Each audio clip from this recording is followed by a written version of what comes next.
ফেরাউন বলেছিল, লাইনিত্তাখাযতা ইলাহান গায়রি, আমাকে বাদ দিয়ে যদি অন্য কাউকে ইলাহ বানাও, মাবুদ বানাও, উপাস্য বানাও, কারো বিধান মানো, লাআজআলান্নাকা মিনাল মাসজুনিন, তাহলে আমি একটা সোজা জেলে ঢুকিয়ে দেব। আমাদের দেশে দেখেন না, এক ফেরাউনই ছিল, মহিলা ফেরাউন, এও তার বিরুদ্ধে যে কথা বলতো তাকে জেলে ঢুকিয়েত। এটা ফেরাউনের চরিত্র। এই ফেরাউন কিছু বক্তব্য দিয়েছিল, মদিনা সনদ দিয়ে দেশ চালাবে, অমুক তমুক করবে।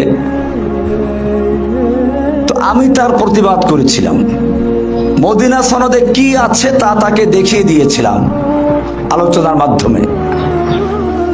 ওই ফেরাউন যেটা করেছিল, এই ফেরাউন সেটাই করেছে। কোরআনে যেটা বলা আছে, লাইনিত্তাখাযতা ইলাহান গায়রি, আমাকে বাদ দিয়ে